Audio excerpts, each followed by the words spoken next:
Bonjour à tous. Alors aujourd'hui, j'aimerais revenir sur quelque chose que j'ai couvert, sur l'importance de s'accepter multimois. Euh, et je ne sais pas encore comment je vais appeler cette vidéo, mais je pense que ça va venir au cours de ce que je vais vous dire. Donc, euh, pourquoi revenir dessus? Parce que je pense que c'est important de développer l'aspect quand on s'accepte multifacette, multipotentiel, multimois, etc., qu'on accepte notre propre complexité. Euh, déjà, on se protège, comme j'avais dit, d'un aspect qui est de manifestation d'aspects de nous que l'on veut contrôler ou qu'on ne veut pas voir. Alors, je fais une distinction entre ce que je sais de moi que je ne peux pas montrer, ce que j'accepte de moi mais que je ne veux pas montrer. Donc ça, c'est pas si grave que ça tant que justement c'est conscient. Donc par exemple, je vais pas forcément montrer certaines de mes émotions en public dans une situation donnée parce que je sais que ce n'est pas de bon ton, et même si je m'en fous que ce soit de bon ton ou pas de bon ton, finalement, je ne suis pas forcément prête ou j'ai pas forcément envie de subir les conséquences de ce que mon comportement multifacette va générer. Par exemple, devoir passer des heures à justifier devant des gens que je sais vont probablement me demander de justifier, ou alors mal réagir parce que c'est quelque chose de socialement pas acceptable, etc. Donc ça, c'est disons que si on considère, bon, en simplifiant, qu'on a une facette bleue et une facette rouge, et que la facette rouge, on ne veut pas la montrer, on veut montrer que la facette bleue, on va dire un peu mentir, se porter un masque, disant, voilà, je suis bleu, mais derrière, on sait très bien qu'on est rouge aussi, mais voilà, on le partage qu'avec des gens qui sont proches de nous, ou soi-même, seul, voilà. Donc ça, c'est pas trop grave.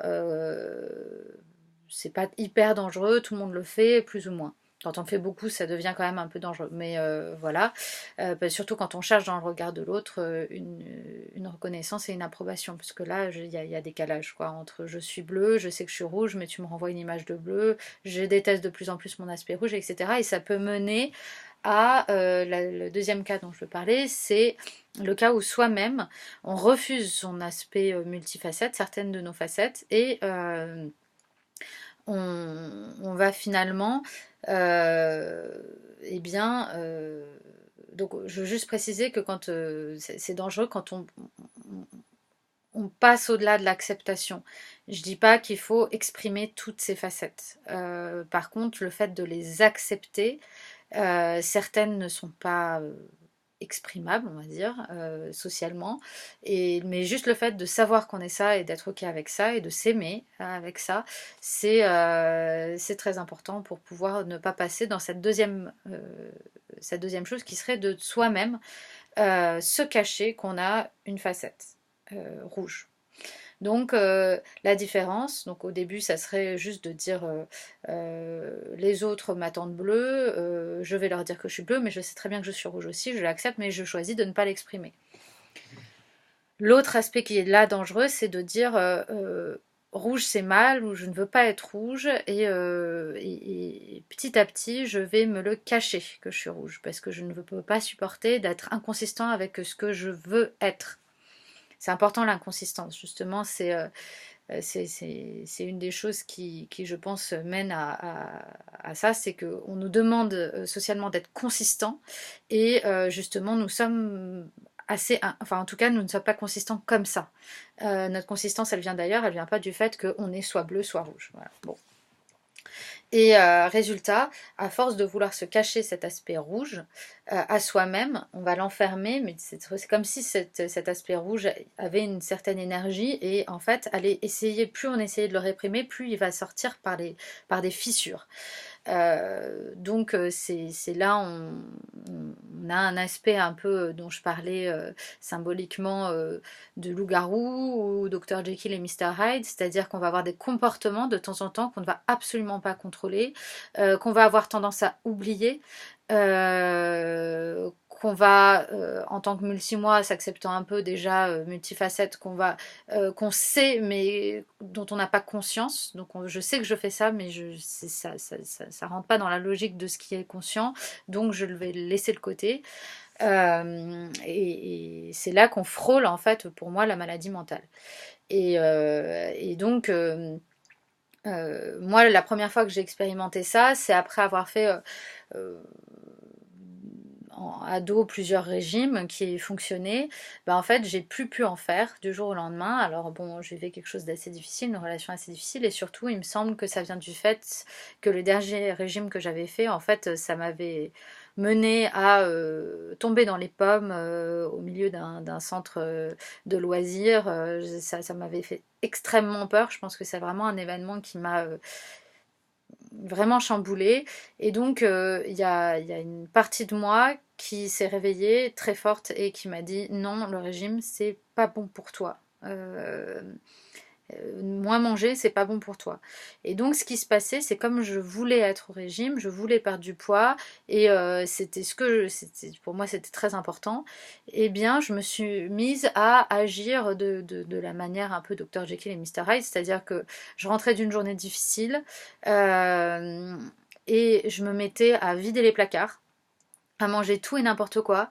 J'aime bien quand je parle de ça, parler du fait que je mangeais par exemple la purée mousseline sans la faire cuire, sans mettre ajouter du lait, juste comme des chips. Enfin, il fallait que je mange vite, tout de suite. Et après ça, c'est comme si je me réveillais, je voyais les cadavres d'emballage, et je me disais mais qu'est-ce que j'ai fait? Qu'est-ce que j'ai fait? Qu'est-ce que j'ai fait?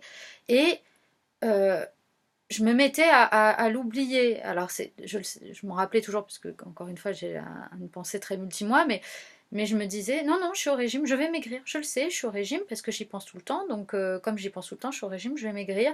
Et tous ces passages à l'acte on va dire, d'hyperphagie, enfin, où je me mettais à manger, manger, manger, bah, je l'occultais. Ça n'existait pas. Pourtant, ça existait, mais ça n'existait pas. Voilà. Donc, euh, pour moi, le fait de se reconnaître multimois, ça préserve de ce genre de comportement qui, je pense, là je fais un raccourci, à l'extrême peut mener à la maladie mentale. Euh, C'était intéressant parce que je parlais l'autre soir avec une fille hyper intéressante qui fait une thèse sur l'art et les monstres, donc un lien entre l'art, la psychologie, etc.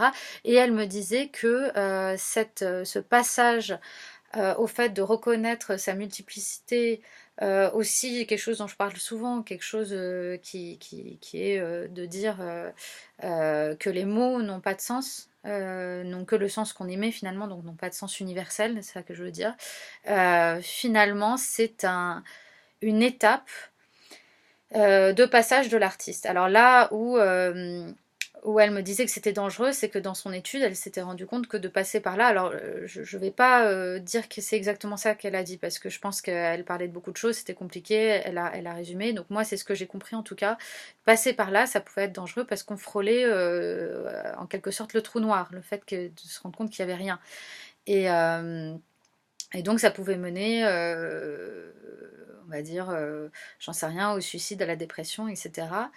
Euh, Moi, je pense, du fait de la manière dont j'aborde les choses, cet aspect multi-moi déjà, parce que comme j'ai une pensée depuis toute petite, donc c'est quelque chose qui est en moi depuis longtemps, donc c'est encore quelque chose qui me pousse à penser qu'on a peut-être des pensées différentes, ou du moins à un certain niveau.